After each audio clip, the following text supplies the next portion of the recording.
What is happening? Welcome to another episode of The Craft. My name is Nick Pollock, and I got wind.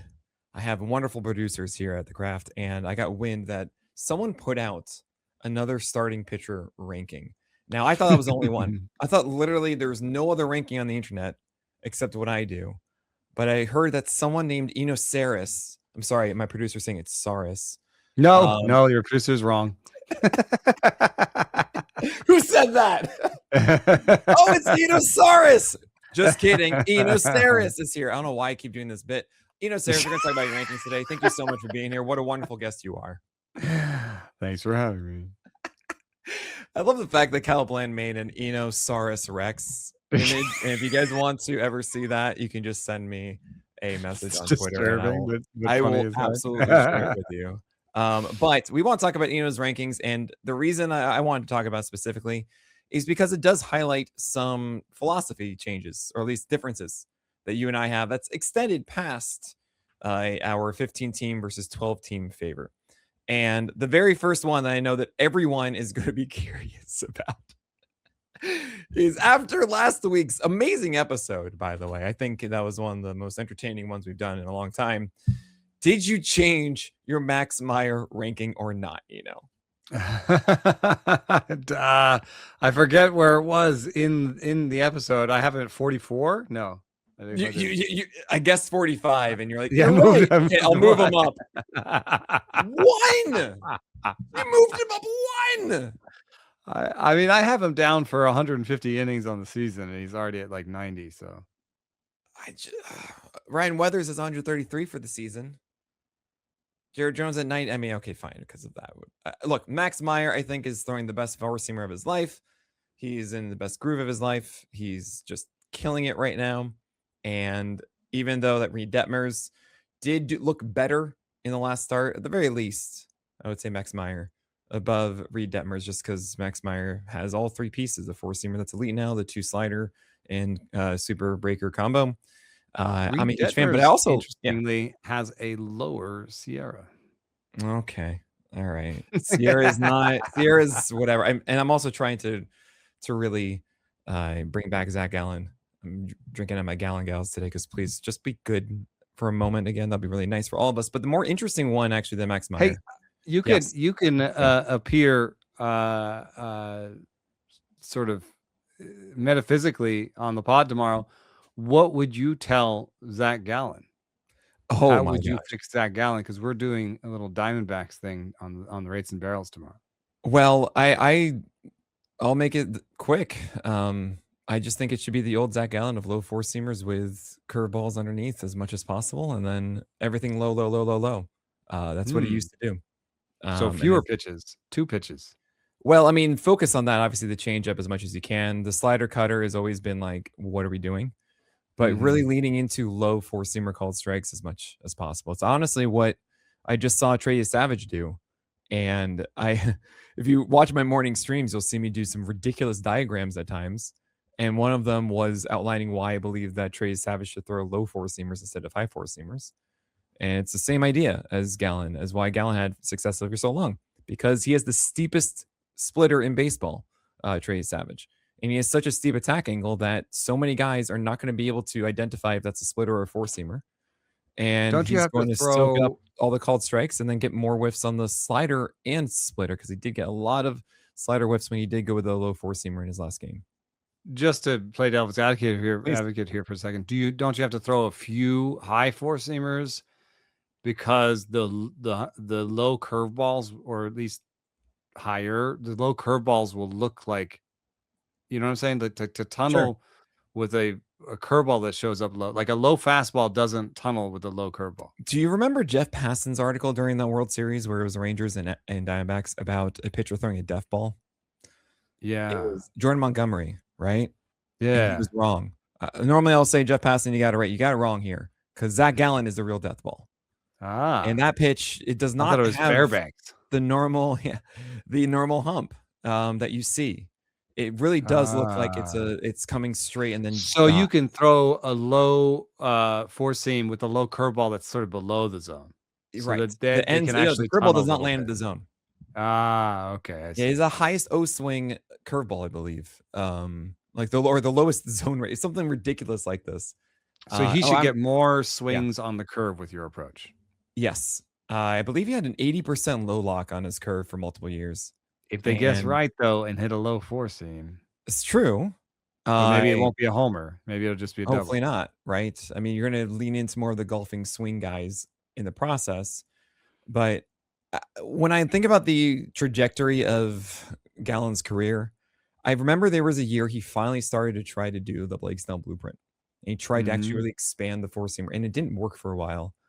And that is when I think it all kind of shifted for him. Is he never really quite got back into that groove. I'm not saying this is going to be perfect, Zach Gallen. I really don't think it will, but I think it is a better approach that has worked for him in the past. Yeah. So that's what I would say.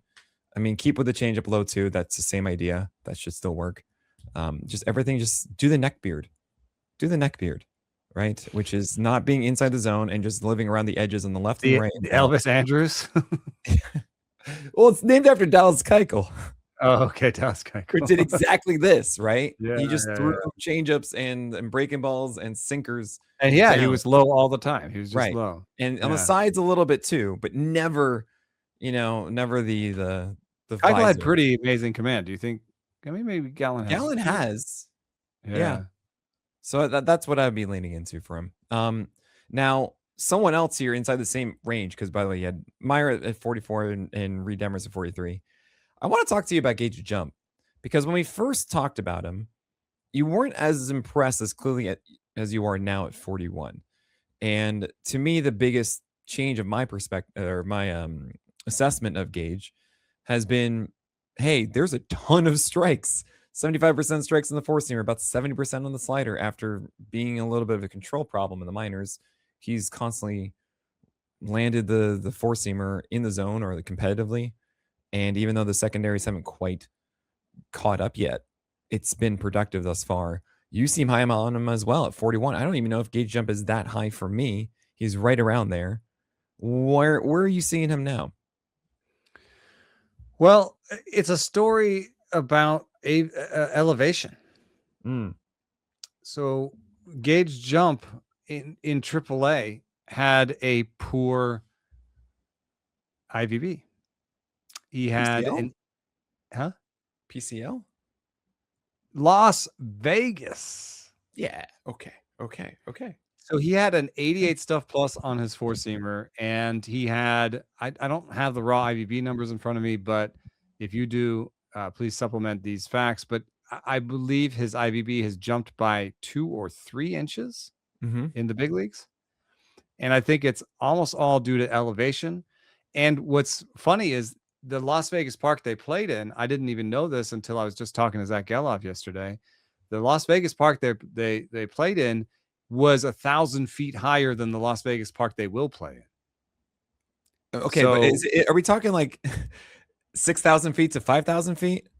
Or are we talking like still high? It's still high. But neither of them is Coors is 5,000 feet. Neither of them.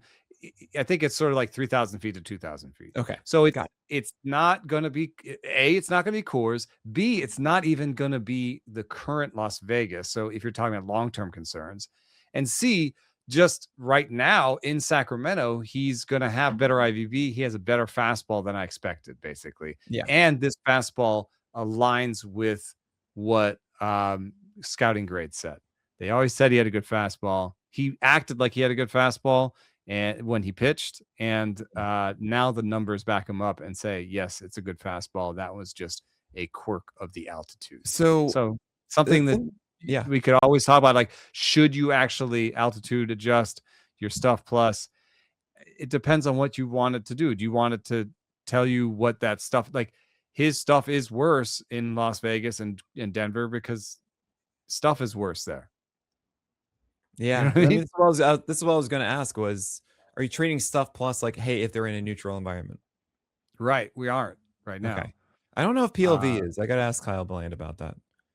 Yeah, there's reasons either way, but I think there could be something called like a context neutral stuff plus. You could maybe make something that was like, because if you're linking to results, like why so some part of the reason why Coors has worse results on balls in play is because stuff is worse there. Yeah. Right. Right. So you can't just like inflate everybody's stuff that's in Coors. Oh, that's interesting. Because then it won't link up to results. Well, okay. Well, then the results you should. I would we say do use xWOBA in our results, so we do wash our results. So it's not just actual results; it's expected results. But even in Denver, your expected results will be bigger. Right. So I mean, you still have an understanding of like, okay, cool, this is your stuff plus, but it's this in these games, right? Yeah. Yeah, I mean, you can do away stuff plus for Coors pitchers if you're interested. Like that's a split you can do on Fangraphs. It's an idea you can do. You could have we have context neutral projections. So like Jordan Rosenblum, when he does Oopsie, he in some of his projections he has a park free projection. So you can see what that person would be like in a neutral park. So you could theoretically do something like that. Stuff plus, it might be different than Stuff Plus. It may have to have a different name. It may have to have a sort of a different concept behind it. Now, I believe those park free projections started when Chan Ho was removed from the Dodgers, and that is a wonderful joke. And thank you so much. I think that it is actually really helpful, especially for minor leaguers, to understand, because this is what we are grabbing their ability from, is just like, all right, their fastball, is it good or bad, and to say, hey, cool, they're doing it at this place and have that. Right. It seems like maybe more important to do it for minor leaguers. Yeah. Like a predictive Stuff Plus, or just a context neutral stuff plus. I don't know what to call it. You know? That's just a hashtag. Like 2 pluses. It makes a hashtag, guys.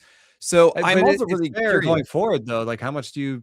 I love Gage ding jump. Yeah, I love it. You got a ding jump for the park, though. Still, you do, but he's also had some success with it. Yeah, and I just think he's a good pitcher. I just think that he's got a really good fastball foundation. He's throwing a ton of strikes strikes with. The slider at 70% strikes is great. He has 2, a sweeper and a curve. I think he's actually kind of moved away from the sweeper a little bit. And we haven't quite seen the changeup take off yet, but he's starting to throw it a little bit more. And then you become elite swatch territory, right? That could be really cool for Gage jump if the changeup comes, which we do see, like Robbie Ray introducing it. And then we see Carlos Rodon introducing the changeup. And what happens a lot for these 4-seamer breaker guys from the left side. One player, though, in the same state as Gage jump, and I'll be honest with you, I confuse their pitchers all the time when I think of some random pitcher. It's a guy on the Angels. It's Jose Soriano, and you still have him at 29. And I could have sworn we talked about Soriano. We said, all right, we're really seeing 2025 Soriano now. That first month was the outlier. However, you have him in front of names like Carlos Rodon and Bryce Miller and Parker Messick. And I want to hear a little bit more about that. We just on Rates and Barrels covered this today. Jose Soriano. Oh, well, then already listen to that. Listen to that biggest podcast. Stuff Plus loser between April and June among pitchers that have, I think, is 20 innings in both. Starting pitchers that have 20 innings in both. Yeah. We decided that I had him too high. Okay. All right. Well, there you go. What should it be? Like a 45? I think where Ryan Weathers is, like, feels good. Like mercurial, good upside, some downside, some health risk, a lot of health risk for both. Okay. So I mean, for 15 teams, I think it's better because he does go deeper and he has that ceiling that you do need to chase. 12 team, it gets into that hipster territory of headache-inducing pitchers, definitely the entire roster. And I think I have him closer to 50, something along those lines in that, because I believe in Framber Valdez, I believe in Ranher Suarez, Sonny Gray, Emmett Sheehan, Nathan Eovaldi, et cetera, et cetera. Sheehan is pretty mercurial himself, so. Oh, I agree with you. I'm kind of putting like Framber and Jose Soriano together. And there's Michael King in there too. But there is one thing that I found very interesting in here, that you have Tanner Bibee at 50. And this goes into something that we were going to talk about, which is the Cleveland Guardians pitchers. Eno did this wonderful thing where he looked up all of these all of these pitchers with major pitch mix changes. And I said, you got to do one more search. Guardian sinkers. What did you find, The Guardians have doubled their sinker usage since early in the season. Oh my gosh. And that's as a team. So not surprising to find that 2 of the 3 biggest pitch mix changes comparing April to June are Joey Cantillo and Tanner Bibee. Now, Cantillo doesn't throw a sinker, so it's not the sinker thing, but it's just so funny to me. Well, it's not his, it's just whatever. So it's not. So I just wanted to get him in here. But Tanner Bibee has increased his sinker usage 21 percentage points. Yeah. It's mostly come from the fastball, the change in the curve. So, it's he's definitely, I think, a backwards pitcher still. But the sinker, especially against right-handers, has really taken over his pitch mix, and he's become more of a sinker slider guy against righties. Right. So I still don't love it. I know that he's had a really good stretch. Jay Crumpler led with Tanner Bibee in the roundup, I think last weekend, and he found this. He was like, Nick, you gotta. This is kind of wild. Like, you can even track his good starts and bad starts with sinker usage, and he didn't know what to make of it. He's like, I feel like I should be in on this, but like, it's also Tanner Bibee, and I don't know if this sinker is actually that great. And I mean, first of all, it's great. I didn't see that, and he pointed that out. I was like, oh man, all right. Then I sit down and go, well, what is the problem with Tanner Bibee? Right? Has it always been that his fastball is not very good, or is it that he doesn't know where his secondaries are going all the time? And it's the latter to me. It's the fact that Tanner Bibee had a really good cutter and a changeup back in the day. Then it was a slider, then it turned into a cutter, and then he doesn't have the changeup, or maybe he has the changeup, he doesn't have the cutter. Where's that going to go? That cutter is a slider. Look at it. It's it changed from a slider to a cutter where like it dropped like 2 miles per hour. One of those changes where like it's the same, but it's not the same, but it's the same. He kind of also has a bimodal distribution for the cutter, so it's still possible it's 2 pitches. Right. I think that's what I'm talking about, is that the slider, like, he leaned more into the more cuttery version, and then they like group them together. There's sometimes that Savant does these things, and actually we were talking about ways that we could make some fun automations, and I'm trying to think if there's a way I can quickly identify outlier pitch classifications and like flag them and change them quickly. But that's a story for another time. With Tanner Bibee, I definitely have him in that Soriano grouping of just, it's a 50-50 coin flip for me. I really don't feel that, okay, great, I have Tanner Bibee in my team. I know that I'm not going to be lower on my ratios now. I know that I'm going to have this throughout the year. No, it could easily be like a 4.2 ERA and a 125 whip with a 21%, 22% K rate the rest of the way. Like, that could easily be what you get. I feel like that's half of the possibility, right? If not a little bit more. So I'm still iffy on this. I know that he's also allowed 3 or fewer runs in all but one of his last 8 games as well. But right now, Tanner Bibee has a 4.03 ERA and a 118 whip with a 24% K rate. And I see guys good, like, I think. Yeah, pretty good. And I just want to put forward that I do think his 4-seam fastball is bad. And the reason when I look at him, it's because he's a 57-degree arm angle, very over the top. Yes. And so even though he has okay IVB on it, it's totally expected. And everybody just sees that arm slot and thinks this guy is going to have, 17 inches of ride. And he does. So what has happened with this sinker over the course of this year is he's added 5 inches of drop to the sinker since the beginning of the year. Ooh. So now you're talking about a sinker that has not like, it's not JT Ginn, who's actually a similar arm angle. It's not Clay Holmes. But it is like similar in that he gets a lot more drop than you'd expect given the arm angle. And so I don't know if they've dialed in something with Seam Sifted Wake, changed some of their processes as a group. If Tanner Bibee's numbers are driving a lot of these team numbers, I mean, he is a starter who's throwing a lot more sinkers. Like, how much of the sinker usage change is just Tanner Bibee?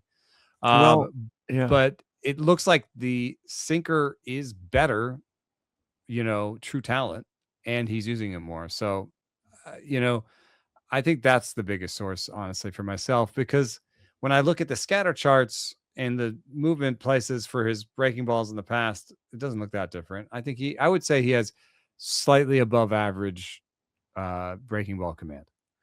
So with Tanner Bibee, you mentioned that he has a lot more drop on his sinker, and he has increased it across the year, right? Like the first couple games are all above 11 vert, and so on and so forth. And then all of a sudden, boom, the 25th arrives and it's 10 inches, and then 9.8, then 8.7, 8.5, 9.5 on the drop of the vert and for his sinker. But that actually is what it was last year.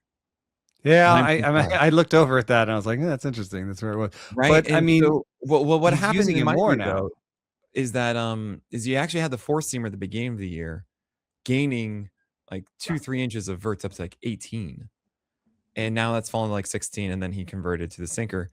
And this was reminding me of a time way back when of like the Pirates, where all of a sudden they all started throwing sliders a ton. I think it was like 2017 or something like that, 2019. Or when the Red Sox stopped throwing four seamers. Right. And so we have Gavin Williams throwing all these sinkers all of a sudden. He's throwing sinkers too. Yeah, that's right. And that one, okay. This is a mini ramble, and I'm going to tell you all about Gavin Williams and a little bit more of the Guardians, and of course go over more of Eno's ranks after this break. So here's Gavin Williams. He's got this four seamer. I'm like, that's the thing. That's the pitch, right? Everything else he can't throw strikes with. It's just that. Then this season, he's like, I can throw strikes with everything now. And he learns about the sinker. He probably gets some whisper in the ear. Hey, you should throw these sinkers. Okay. So he does it. And what bothers me is that, sure, you throw a sinker, it's going to work for like 2-3 games where guys are like, wait, you threw a sinker? Like, I'm not expecting this. I didn't prepare for that. Yeah. Right. Yeah. But then what's supposed to happen is you throw both. You throw the four seam upstairs, you throw the sinker inside. This is how this works, is that now you have both and they have no idea. And we haven't gotten quite to that. In love with the sinker, dude. Right. He just throws it now. Except for his last start, which finally, oh my gosh, Gavin Williams in the meantime has increased his velocity on his four seamer 97, 98 now. And he threw it at 7.4 feet of extension, which is just whoa. But he's still throwing more sinkers and four seamers. And I go, no. What did he used to be? Oh, well, what he used to be extension. Extension is he's gone from like 6'5" to 7 to 7'2". Wow. Like all the way over the place. Like, and he's seeing 7.4. And with that velocity, like, you are actually doing this now. I think in the end, he'll settle in at like 20% four seamers and 20% sinkers and like 15% cutters. Yeah, we're not there yet. Because if you look at the sinker and you look at it from the idea of the arm angle, his sinker is boring. It's like right on his arm angle. Right. It's so not, you can't get away with that. Yeah, it's not a great pitch. No, but it's worked because they've been expecting the four seamer. They don't know. Yeah, because of the four seamer. Yeah. Right. So then you eventually get that, and I'm like, okay. And so I'm actually really into Gavin Williams, like massively right now. I'm also really into Parker Messick. And by the way, you have Gavin at 21 and you have Messick at 35. And Messick yesterday, this is so funny to me because Messick is so clearly a four seamer changeup guy. I mean, so he came into this year. This is like, dude, I'm so good at nailing this four seamer upstairs.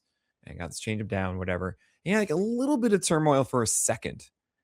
And all of a sudden, I don't know, Mr. Mustache Twirling Sinker Boy shows up with his briefcase and pinstripe suit, whatever it is. Hey, everybody, check out the new sinker. Try out the sinker. The formerly, it is a two-seamer, but no, the sparkling sinker. And everyone just buys it. And so Messick starts throwing sinkers and it worked for like a game. And then he started to lose like the feel of the four-seamer with the changeup. And there was a game, I think, like just the sinker worked. And then all of a sudden, Parker says, I think my fastball's still good. And he ups it from like 94 to 96 in a game.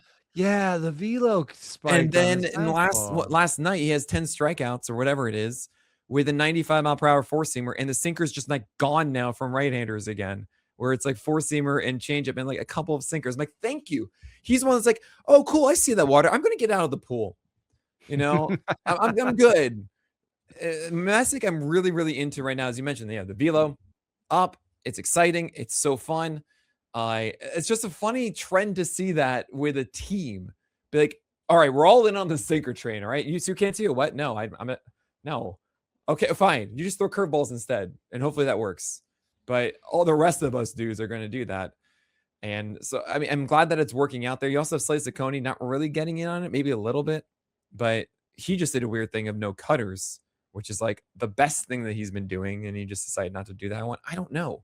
I'm just glad. I'm glad to see this change wholeheartedly across all of them, because I did have this inkling of, like, at times over the last couple of years, I've questioned whether or not we give them too much credit for developing pitching talent. And there's been times when Tanner Bibee didn't look good, Gavin Williams was hurt, Cantillo had no command, and you're like, maybe the Guardians' magic touch when it comes to pitching is a little overrated.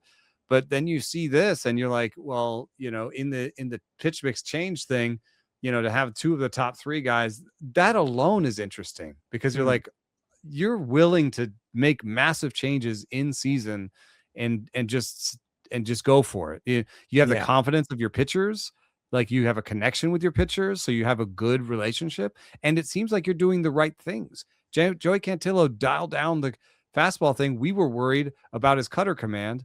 It's been good enough. His command did suffer a little bit by throwing the fastball less, but with the cutter, it's been good enough to get to the breaking balls and to get to the changeup. So this version of Cantillo with, a little bit more extension himself, I think, and a slightly different specs on his changeup, and then this new cutter instead of so many fastballs, this has been a much better version of Cantillo too. So I think I have Cantillo a bit low. Messick was actually, I didn't have the 2 starts in a row with the big velo. I think I might have had that 1 start with interesting velo. So I think Messick was moving up late, you only had 1. The second one was yesterday. Yeah, I was finishing it up and I was like, I don't know, how much do I believe in in 1 start. But I mean, it was so cool. Like, whoa. Anytime I get that, I'm just, honey, she's like, I'm going to bed. No, but seriously, like, you gotta see this Tanner Bibee sinker. Oh my gosh. What if Ciccone did it too? Yeah, his sinker's up. Ciccone is 6th on our list. Really? Yeah. So they've really dialed in the changes. And Ciccone down 20 percentage points on the 4-seam and up 13 percentage points on the sinker, up 16 percentage points on the change. Well, right, because the cutter, I don't understand at all. I was hoping someone would go to the next Slade Brigade meeting and ask about his cutter usage, because that thing is that's his best pitch to me by far. Everything else is so whatever, and he doesn't have a good approach against the lefties. And like the cutter should just live always. And I think he threw 2 of them or maybe 4 of them in his last start. And I'm just going, why are you not doing this? I don't know. There was once an analyst I knew that declared that if you gave him average major league stuff, he'd be an ace. I throw it on the gauntlet, Slade an ace, because not only is his stuff around average for a starter, but every one of his pitches is middling, just as you described it. 95 stuff plus 4-seamer, 95 stuff plus sinker, 89 on the cutter, 95 on the slider, 95 on the curve, 98 on the change. I mean, this is the definition of mid, but it is what happens when you add up lots of mid. You know what I mean? Like, what happens when you have 5 mid pitches? How good can you be? And Slade, game to game, he's really interesting. I mean, I think he's a really good streamer is the best way I can do it, because I don't have a lot of confidence that he can continue it. But just to go and face the Yankees 2 times in a row and have 11 innings with 3 earned runs. Yeah, well, that was 3 strikes. Okay. So that one, I remember writing about this where I thought he was going to change his approach because he showed up with a sinker and against okay, it worked. And I'm like, oh no, I remember it now. It was cutters and curves. That's why he threw the most cutters. It was against the Yankees. Aaron Savali approach with cutters and curves for like 60% of his pitches. And I was like, cool. You can't do that a second time. And then he did. Are you going to be able to do it again and or change something? And he did, and he pulled back on the curve. Yeah, he threw a couple fine. You just made me think, like, what do you get when you get a lot of mid? And all literally my head went to is like an Oreo of double stuff. It's like all the mids. You just keep stacking it, which kind of makes me think of like the Arsenal. Yeah, the Arsenal. It's the double stuff, you know. Yeah. Welcome to my brain. I mean, it does make him also like able to adapt to scouting reports better, because like he also had 2 good starts against Milwaukee and Houston in starts and consecutive starts, and his mix couldn't be more different from those 2 starts. And against Milwaukee, 23% cutters, against Houston, 5% cutters, 19% sinkers against Milwaukee, 39 against Houston. That's what I'm getting at. Is like against Houston, a right-handed team where your cutter essentially acts as your slider. Why? You don't throw it as much. Yeah. Why? You had 1 strikeout. I wonder why. He threw sliders instead, the 84 mile per hour pitch, not the 89. And that is another. Okay, I gotta talk to you about this one. Maybe we'll prepare it for next time. But we have to talk about the 84 mile per hour gyro slider that is just taking over. There are so many pitchers that have this like gyro slider, I guess, with a little extra depth at 84 miles per hour. Eliezer Hernandez, dude. Yeah, but it's like right. It's that with Kumar Rocker just getting 20 whiffs and a 46% CSW across 5 innings. Bryce Elder did it. People identifying. They're just identifying a part of. They're looking at like league-wide pitch mixes and velocities and stuff, and just you can almost ask AI. I bet you if you ask AI, what's the most underrepresented but possible, you know, like don't give me Screwball. I get it. You know, Screwball exists now all of a sudden. Someone threw a Screwball. Yeah, but some people are throwing it. But like give me like so that you can get rid of the Screwball, but give me the 5 most underused movement profiles in the game. Yeah. I bet you it would have spit out at some point, hey, no one's really throwing a gyro slider at 80 miles an hour. It's oh my god, that just seems like a cement mixer slider. Like, and real slow out. Someone else I'm going to throw into this, which to me is the most mind-boggling, is Ben Brown's curveball that is a gyro slider. And it's at 86. And I'm just like, this is a 30% swing strike rate pitch like every time. Yeah. I don't understand. And I know there's something I'm missing, and maybe exactly what you're talking about. They just don't expect this. But it blows my mind, you know. It doesn't make any sense to me. Also, by the way, I do want to mention Alan Rangel is throwing a screwball. And I think he's the only pitcher, at least starting pitcher I know of, that throws a screwball. Because he is so high up on his release point. We're talking Rangel. Yeah, because I would say Devin Williams is a screwball, and not a changeup. He's just. Who else is a screwball? It's Honeywell, Devin Williams. So with Devin Williams in Honeywell, I think they're throwing changeups, just ultra pronated, right? I would just the movement profile looks like a screwball. So the thing is that Rangel has the depth to be a screwball, right? Like it's a proper, like it's a curveball, but we just shoved it over at the velocity and everything. Because Rangel is actually, it's a reverse curveball. Like it's actually positive horizontal movement. Oh yeah. It's also because he's so extremely over the top. You see this sometimes. Smiley's curveball had arm side movement. Did it really? Oh man. So just so you guys know at home, how you properly throw a screwball is you take a 12-6 curveball. So what you do is you cast it out and you throw it straight, 12-6 from your head, nose to toes. Instead of the normal wrist, if you're the lefty or righty, you take your wrist and you walk like an Egyptian. And then you throw it. Ow. Yeah, ow is the right term. Ow. Because what a screwball is just a curveball from the opposite arm. Yeah, Dallas Braden said he threw one, and the surgeon said that his shoulder looked worse than anybody he's ever seen. Oh no. You're stopping me from doing it. I'm gonna do it. I'm giving myself flowers. Can I feel myself for a moment? Am I allowed to? This phrase. So it's not anything gross. You never heard that? Anyway. No, not the flowers part. The feeling myself. Yeah, dude, I'm feeling myself. Check this out. Go ahead. AL Labor is a 12-team AL only situation, right? Yes. So only American League pitchers, about as deep as you can go. Right. And in that auction, for example, I took all of the projections that were out there, and I did a composite projection for the hitters. And we go into this auction room. You're auctioning all the players, and every player was within $2-3 of my number, right, on the hitter side. And I said, well, that makes sense to me because I want to be near consensus. I don't want to overspend on somebody. I want to get the values. I want to grab the values, right? So I built a sort of a slightly above average offense. That's not where I'm taking my flowers. I just want to put that as a backdrop. Like, really smart people in the room that all have very similar numbers and have battled and won all sorts of other accolades in their lives. And so it's a really fun room.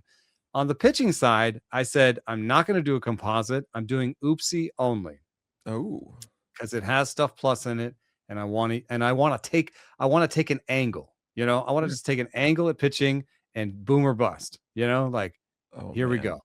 Yeah, and so in that league, I did make one mistake on the pitching side that I turned into an asset later. Griffin Jax was my closer. Oh, wow. It didn't work out. I mean, then it did. So we're okay. I drafted on that team. Let's see here.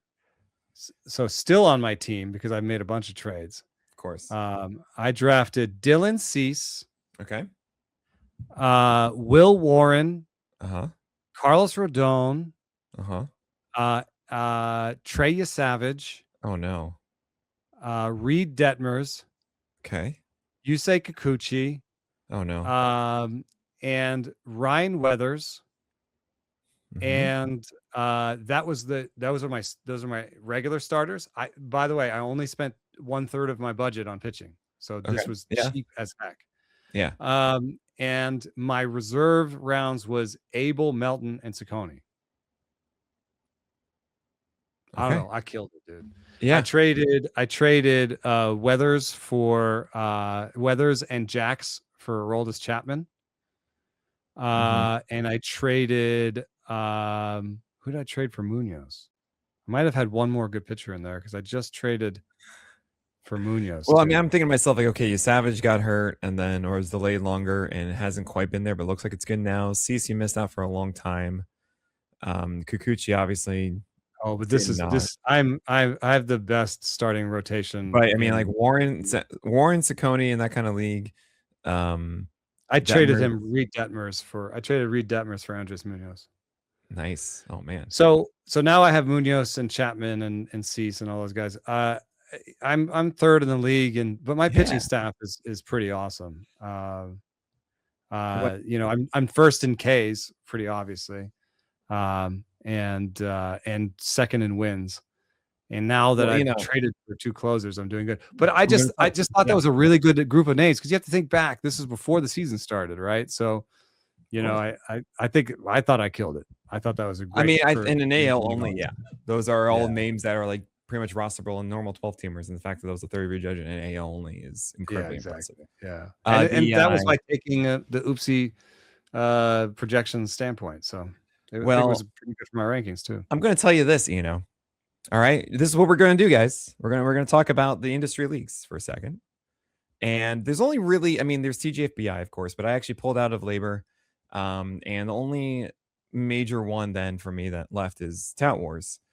And you guys, of course, might remember Alex Fast. If you're newer to the craft, Alex Fast joined Pitcherlist back in 2016. He's a starry-eyed actor from NYU. And he eventually became the VP of Pitcherlist and was in Tout Wars. And I think in the second year, he won Tout Wars, his league, and then he left to become only the director of content at MLB. And I haven't won Tout Wars, and it drives me up the wall. I'm sure he's told you about it. Oh, of course. So this year, right now it's a head-to-head 12-teamer, points league CBS. You might not believe this, Eno. It's head-to-head, so I mean, however you do in the regular season, whatever. But how they do it is you have the person that week, and then you also have against the median, right? So for it's 12 weeks so far, but it's really 24. I am 21-3. Here we go. 80, Here we go. Right? It's I can't believe it. Third place is 6 games back from me. Sky Dombrowski is second with 20-4. Fine, but this is my pitching staff, And again, hi, I'm the guy who drafts so much hitting that I'm like, I'll figure this out. I'll stream whatever I need to do in a points league for CBS points, which is was it like an how many auction innings or was it auction? A draft? Oh, wait, you might be able to go on Twitter and see me draft this team. Do you not know the story of me drafting Tout Wars? Oh my gosh, I had a day where I had to go to the Upper West Side in Manhattan and go back to New York, which is like an hour plus train ride each way. And then I had to go coach my basketball finals. And I also had to take a radio spot for MLB Network like right before the finals started. And I had the draft start at 10 and I had to be back in New York in like Brooklyn at like 12:30. I also had to print out my rankings so I can have Doug Dennis finish my draft for me. Yeah. And my printer broke. So then I had to go find a Staples nearby, and I only could print out the Google sheet. So it was like this is the team you drafted in those circumstances. I didn't have a computer, so there I am. Everybody's there with their laptops. I'm late. I already missed like the first like 5 picks or whatever it is. And oh my God. I'm in a suit because I'm drafting for I'm going to be coaching my basketball finals after this, and I just have a piece of paper. And you're like, is Bobby? I'm like, I'm gonna do it. I'll be fine. I have my phone and a piece of paper and these things. And I'm in first place, y'all. Hell, yeah. You hear that? It was a round by round draft. When did you take your first? No, it was a straight auction draft. Oh man, you did it. So I just missed whoever went the first 5. I was like, oh, I'm not my team. Wow. But your sheet at least had values on it. You had some numbers. It did have values that I had to squint and figure out. And Doug Dennis eventually couldn't read it. And I just said I gave him quick notes, be like, draft Toby's. I got my hitters done, figure this thing out for one more guy or whatever it is, but just draft Toby's. But this is the staff that I have now.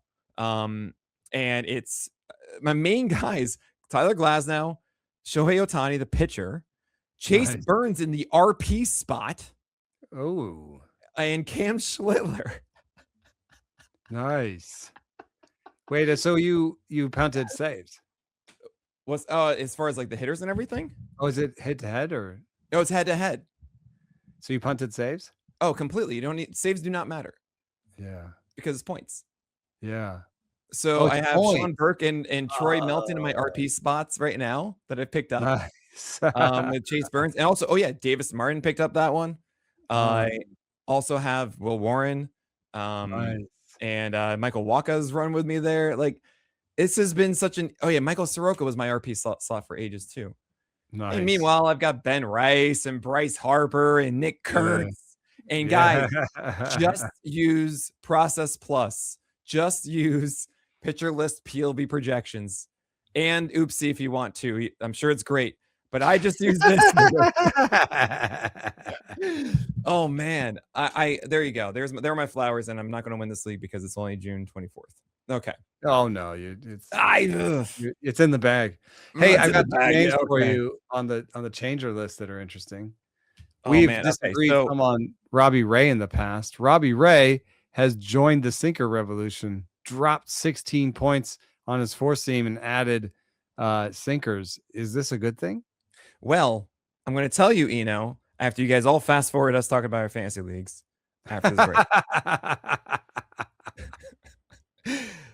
Right. So Robbie Ray, you remember he did this before. This is the second time because when he went from the Jays to the Mariners. Yes, that's right. He did. And then he started throwing sinkers. But one of the funniest things to me, this is the same year he threw a sinker to Yordan Alvarez, by the way. The bad one. Yeah. Yeah. But that was a rare time he threw it to a lefty. He only threw them to righties and away. And it's like, That's that's not normally what you see, right? Robbie Ray, I don't know if I believe that he's going to keep throwing these sinkers. It's been such a wild journey of him trying to go from nothing. Like fastballs were low, he threw low fastballs for a few games. We're like, you're not trying to do that. You had no slider, you had no changeup. This is what it was so bad. Everything was terrible. And then finally, slowly getting the four seamer back up against right-handers. And just in his last start, did he have some good sliders? The one constant has been Robbie Ray's changeup to righties all of a sudden. Like that has been the back pocket, I've got it, no problem pitch somehow. And yesterday's game, finally we saw the slider work in there as well. We've seen some of those sinkers, as you just mentioned. But it's not. I don't really think that's the savior, though. I think it's really just not a really good pitch. And if he's throwing that a lot, it has the same movement as his sinker. The changeup? Yeah. Well, I mean, the sinker, I think, is just kind of like, okay, I need something else. Please help me. And the changeup, though, I think is a solid addition against right-handers. He keeps it down and away consistently to them. It like, all I think seems this has been really desperate to me, dude. It just seems like this, like, because we've talked about, me and him talked about, like, the fastball is his best pitch.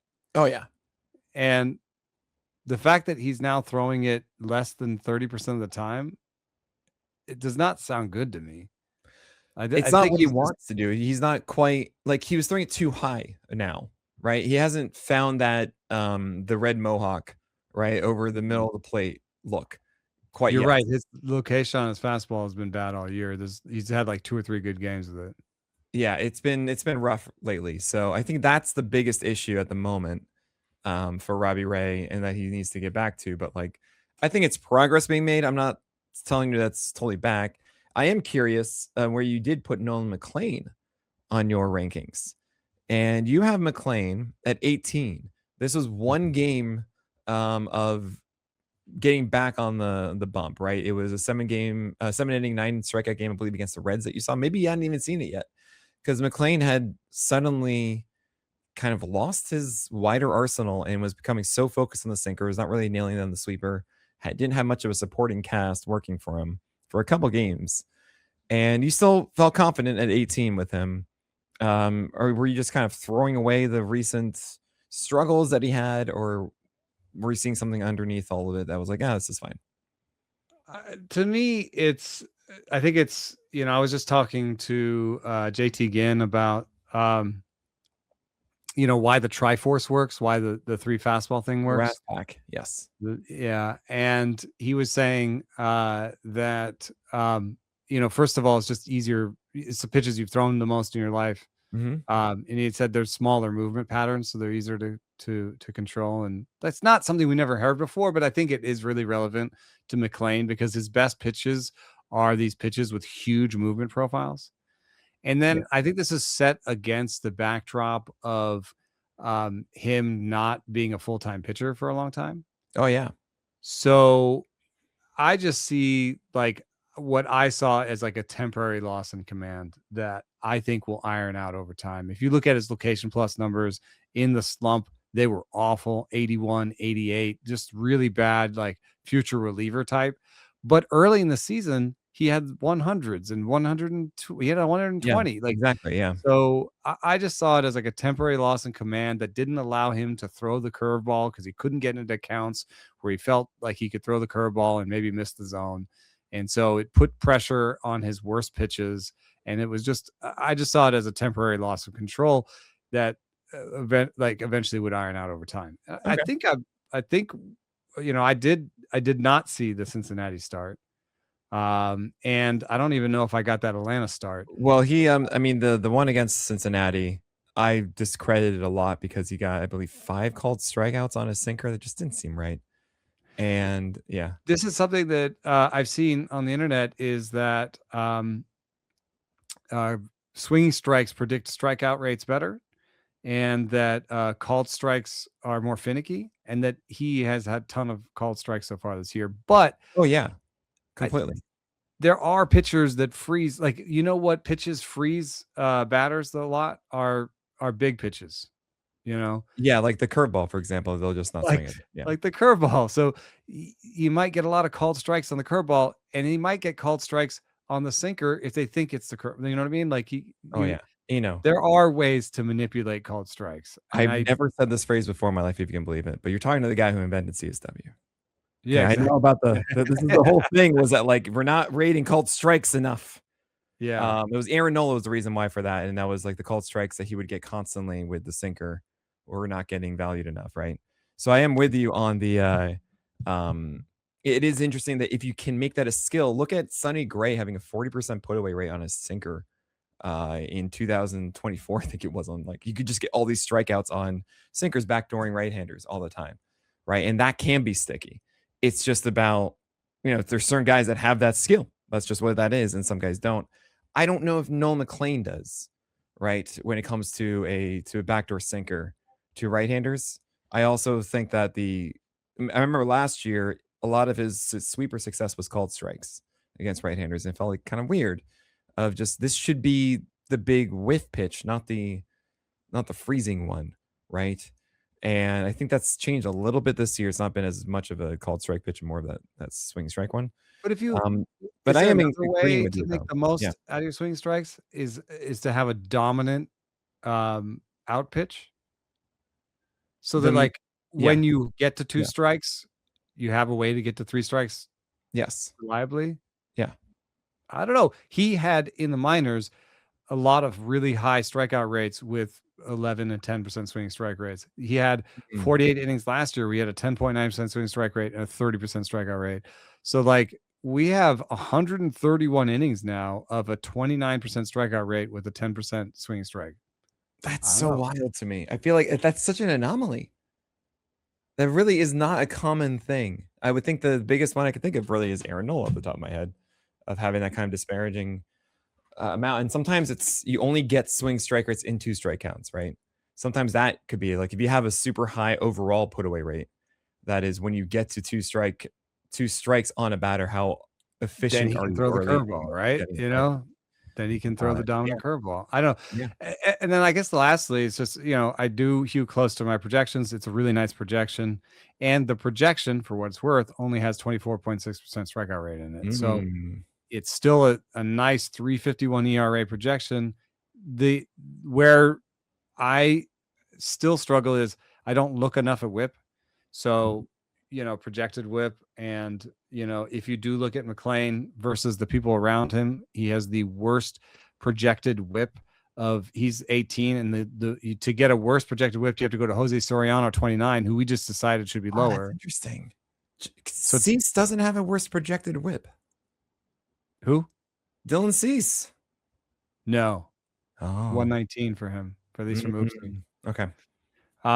The other person you'd have to go down to Parker Messick and Trey Savage at 35 and 36. So it's possible I have Nolan McLean too high given that whip. But again, I default a lot of times to just being a stuffist and being like, this is really good stuff, I think. And okay, so all right, if you're going to use one number out of all the results, K percentage gets you almost all the way there out of K minus Bibee, right? Like K percentage alone gets you almost all the way there. I do want to mention to you, I think I'd be such a disservice if I didn't point out that Eno Sarris right here, Sarris at 91 and 92 are Troy Melton and Justin Wrobleski. And let me say at 90 is Trevor McDonald. And I thought you really did not like Trevor McDonald.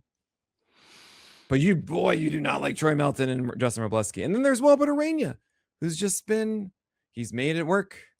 Yeah. So remember what I just said about K percentage? Those three have the worst projected K percentage. There's nobody who has a worse K projection ahead of them other than Bryce Elder, Andrew Alvarez. So why are they higher? And Michael Wacha. Now, Michael Wacha is up there because I don't know what devil he made. Yeah, Wacha the devil. It's a kitchen sink devil. Yeah. And I can just see him with the apron washing the dishes. Bryce Elder is just the market bullying me into thinking he should be a top 80 pitcher. I don't have projections that say he should be. I don't know why. His His Sierra, 80 I guess mile per hour slider. That's it. Elder had like has a 422 Sierra. I don't know. I was like, he might be an okay pitcher. Like I put him next to Andrew Alvarez. I was like, these guys might be okay. So really, Elder and Alvarez could maybe be lower, and some of those guys could be higher. But it's just the when you get projected. Oh, and the other thing, I did a piece of research where I just looked at K percentage. I said, how many people how many people with under a 20% strikeout rate have been fantasy valuable? And so I found 124 pitchers that had been fantasy that had a K percentage under 20% and had a certain amount of innings. I forget what it was, 100, 150, whatever it is, right? And over the last 3 years. Of those 124 pitchers with a 20% strikeout rate or worse, one was a top 15 pitcher.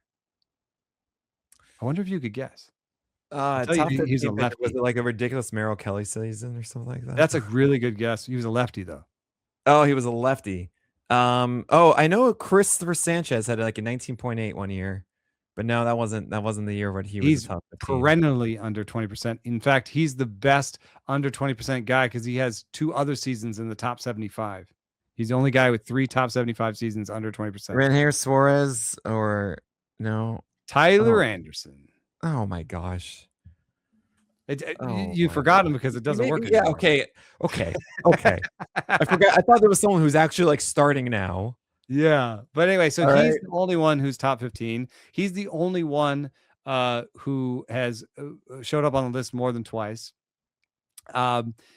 If you want, so basically it's this. If you want to be a top 15 pitcher with a top 20%, with a less than 20% strikeout rate, you're a 1 in 124 shot. If you want to be top 50, you're like a 1 in 30 shot. And if you want to be top 100, you're like a 1 in 5 shot. So here's the thing, that you're forgetting. I've got you. I've got it, guys. You ready? You ready to get the awards for nothing? This is not. There's no award. There isn't anything. The Nick Martinez Award. Oh gosh. Well, this is under one assumption that I don't agree with. That Troy Melton and Justin Wrobleski will continue to be a sub 20% strikeout rate. Yeah, I mean Troy Melton has a 20.7% projection. So he's already beaten it, Wrobleski only has a 19.4. So I did look at Wrobleski started the season with like nothing, and the last like 6 has been like an 18%. I know that is not a great endorsement. Well, I got yelled at the most for Wrobleski this time. Someone told me to watch baseball. Oh. You know what? That might be smart. Imagine you've never done that. Baseball. Should I have? Listen, there are like only 3 things that are ever on my TV, ever. Football, baseball, World Cup, and those stupid Survivor shows, mostly during the winter. Like Alone. Hold on a second. When you say stupid Survivor shows, there's Survivor and then there's stupid reality shows. No, Alone or Naked and Afraid. Oh, you mean like not the show Survivor? Yeah, like yeah. Survival. Yeah, the survival shows. I don't know why. I don't have to pay attention to them. I look up and I'm like, God, you guys look like you're having a terrible time. I'm feeling comfortable here in my house. Wow. So that's actually why a lot of people like reality shows, because like they feel better than the people that they're watching. I think now, the funny thing is you're saying that about survival. I cannot stand the reality shows of just these people talking as if like we should give them our attention and this stuff. Oh my God. Like, Big like us podcasters. Like, how do you, we're talking Love Island or whatever. Oh God. Oh gosh. It drives me up the wall, but this is what my wife says. She puts those on and then it's like fluff in the background that she doesn't actually pay attention to. She's looking at her phone. She's doing other things. Yeah. Well, she's working or whatever. And for me, I'm like, people are talking. I have to listen.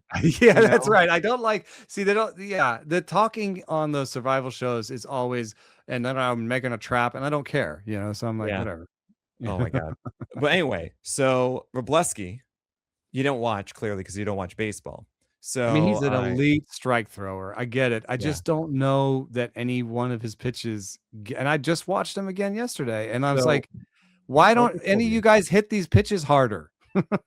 This is how we felt with Bryce Elder, but he's better than Bryce Elder in my view. He is better than Bryce Elder, but you don't have that in your rankings. I know. I think that for sure now. I mean, Bryce Elder has put together, I think, 2 stinkers since those rankings came out.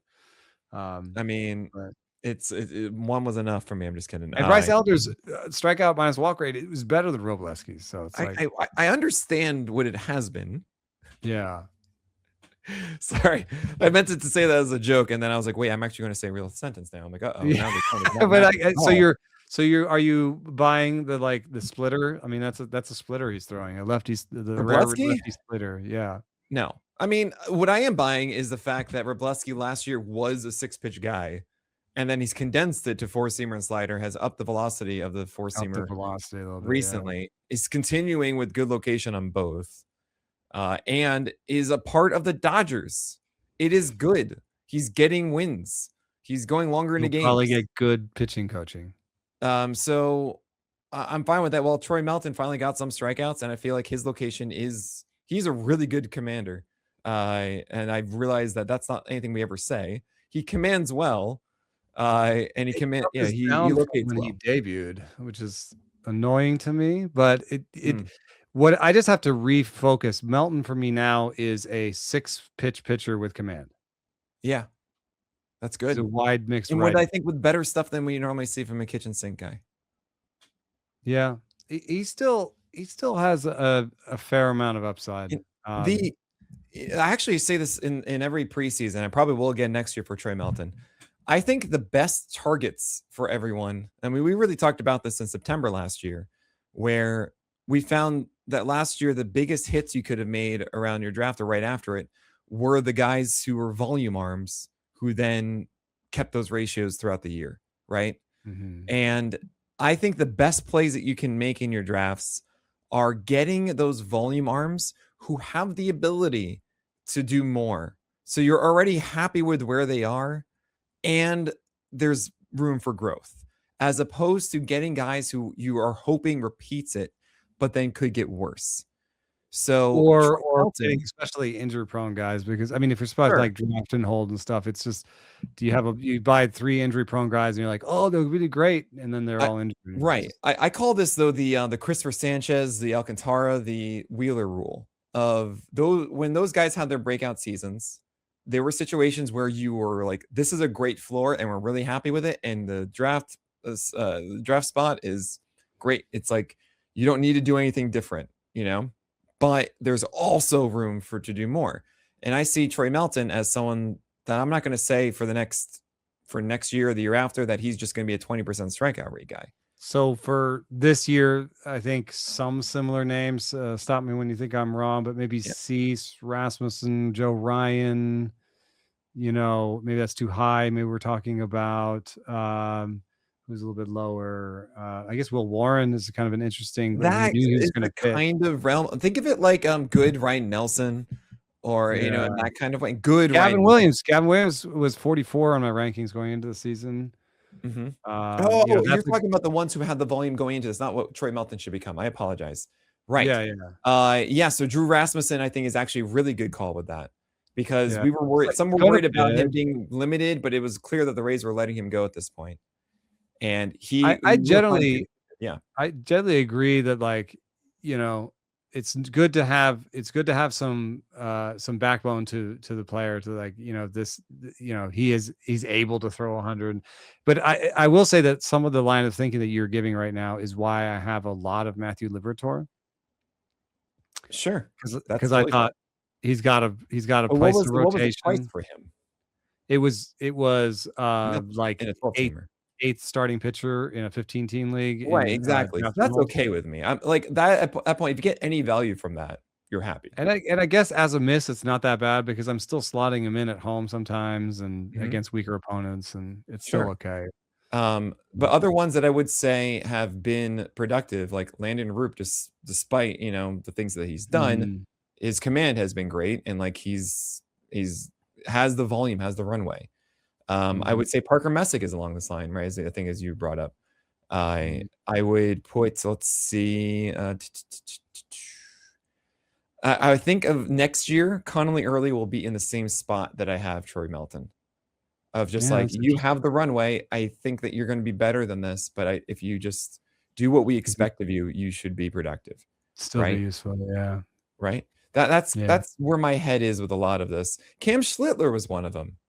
Mm-hmm. Cam was like, okay, if you just, you don't have to take another leap, but you are probably not going to be a bad ERA, bad whip guy. Dude, the Hype 7 that we talked about going into the season, they've been great. Well, not all of them. Who not? I mean, Kate Horton got hurt. Trey Savage has not really come through with it. Well, Kate Horton wasn't in the Hype 7. No, he wasn't? You want to include him in it? All right, Hype 7 as I had it was Cam Schlittler, Chase Burns, Jacob Mizorowski, Nolan McLean. Oh, Yuri Perez is the Yuri Perez is the other one. Yeah, that's the one I was. That is actually was a good example of like you're not going to get worse, and he got worse. Emmett Sheehan and Yuri Perez. Emmett Sheehan's in there too. Emmett Sheehan, where are you on Emmett Sheehan? You have him at 40. I get this question all the time of like, how should we feel about him? He's gained stuff plus, like. Well, he's up his velocity a little bit, yeah. It's. I think it's like a platoon split question. Oh. I think it's that his changeup is his best pitch, and he doesn't want to throw it right on right. I'm not sure of that anymore. Yeah, I think that sounds right. I would not be surprised by that. What are we doing here against Baltimore? What was the problem against Baltimore? Threw the changeup 9.8% of the time. Isn't that one of your better pitches? Yeah. Let me see. That was a bad game. Let me see if this bad games track that way. Against the Padres, that was a pretty bad game. I mean, he hasn't had a game above 20% usage. He's only had 2 of them all year. 35% on the first day of the year, and then May 8th at 22%. That's it. And everything is really, he throws the slider a ton. And the slider's not bad. And I get why he throws it, but Stuff Plus doesn't think the slider's that great. So I would do some right on right changeups, man. That's my solution for Emmett Sheehan. I don't know if it's a good one, but it sounds good to me. And the last one I'm going to say to close this out, guys, is Bryce Miller at 32 is another example of before the injury stuff, but like Bryce Miller, he should be fine, and then there's upside for more. I am amazed that you have him as low as 32 because I think he's absolutely awesome. I think he's going to be in the top 15 for me in like the next couple. It's a great velo. It was right in the middle of the whole piggybacking conversation. Okay, Eno, I got to talk about the piggyback thing. All right, are you weighting the piggyback stuff at all in these rankings? A little bit, yeah. How so? I think every Mariner dropped a little. Okay. So do you know what I say about 6-man rotations? I just dropped a little bit of innings pitched off of all of them. I mean, it's going to cost some of them wins. So do you know what I say about 6-man rotations at the beginning of seasons? Yeah, it's called the Lord of the Rings rule. It's 6-man rotations are like the Fellowship of the Ring. It starts off with a lot of people and grand ambitions and ends with 2 dudes barely surviving. Yeah. Okay. This should be treated like that. Because the Mariners have been blessed. So how does it resolve? Well, how does it resolve? It's how every single 6-man or every single rotation, someone is going to get hurt. And if you look at this entire rotation from opening day, and Bryce Miller was hurt and came back, no one's gotten hurt. Nothing has been disrupted. Do you think George Kirby should be much lower than 24? Yes. I do. I think George Kirby. We actually put out a really cool thing. I messaged. No, I'm not getting off this tangent for a second. Hold on. Let me get to the point. Is that this piggyback is? I don't think Bryce Miller is going to get piggybacked again. So I think by the time it comes back around to him, something will have happened.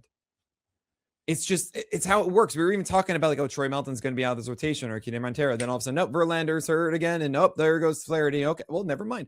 Oh, Ryan Weathers going to move to the pen when Rodon and Cole are back. Nope, Max Fried got hurt. Louis Steele. Like, this is always the conversation that happens. I have not docked the Yankees in anticipation of anything. It's true. And it's like, this is a better one. Because when they throw, you don't even know which one's going to have the better win chance.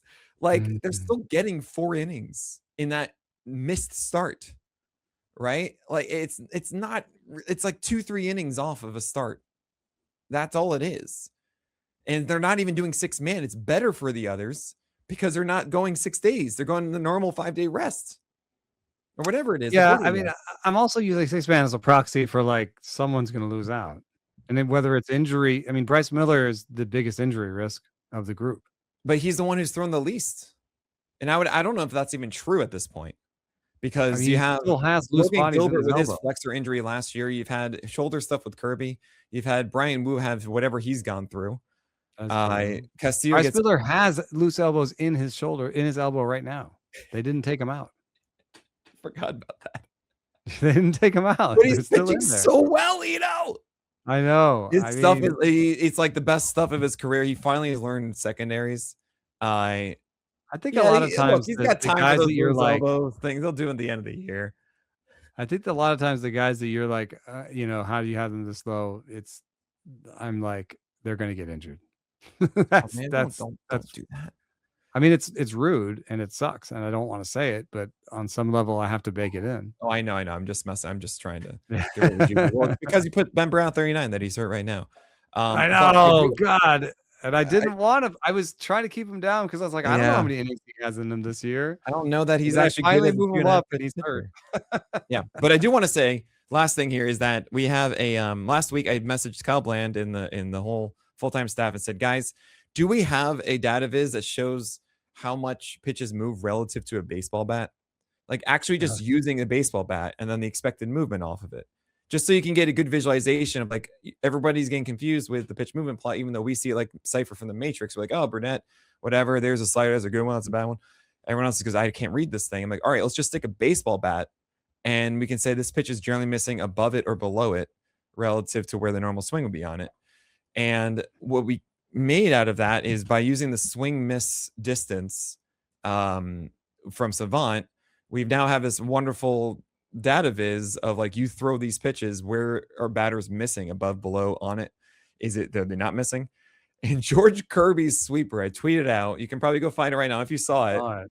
Oh my gosh, it is just right-handers are just barreling it all the time. It does look like some of it's off the end a little bit. It's slightly, sure.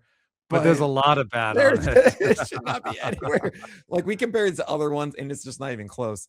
And I think that something I've been yelling for ages. I know why, I have my theory, and it hasn't been disproven yet. What's that? They're laning him. He doesn't throw anything inside to righties. Oh, that thing. Yeah. Everything is away. They're just always just going to be swinging away. Plus, I think he falls in love with.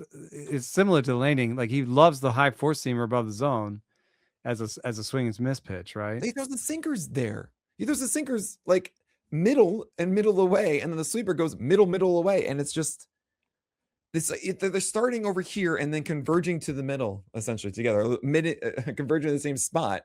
When instead they should both start in the same place and then diverge. Yeah, that's right. It's I don't get it. I truly don't understand that, and I know there's got to be some reasoning because it just keeps happening. Almost everybody else in baseball throws sinkers inside to righties. Right, and then sweepers away. It's what you do if you're a sinker sweeper guy, which actually in my heart, that's what Kirby is. He's more of that. He doesn't have great movement on the four seam. Yeah. It's a dead zone four seamer. I don't know. Once he does that, he'll be amazing. But for now, it's just like he's okay. And it's so frustrating to say that. So yeah, I have Kirby much lower than you at 24. I have him in like 40.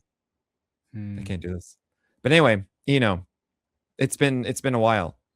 It's been a while since we started this podcast, and just want to say thank you so much for being here today, being a wonderful guest. I gotta get you out of here. What is the next thing we can expect from you on The Athletic? I'm working 2 big stories, but they are just it's hard, man. It's hard. Oh. They're not going anywhere. I'm calling an audible and calling other writers to come and help me on this one, on these 2 stories. Can you give us any breadcrumb? Well, one's about they're both about implements. Implements. So the next cyborg players are coming. That's implants, Nick. No. Implementing implants is what it is. They're both about equipment, pieces of equipment. So interesting. Okay, well, I'm looking forward to that. And I have actually a very interesting interview I'll share with you guys in 2 weeks or so with a retired pitcher, and I cannot wait for that. But that is it for today, everyone. On behalf of Eno Sarris, this wonderful, wonderful guest, my name is Nick Pollock. I'll talk about the craft of pitching again next week.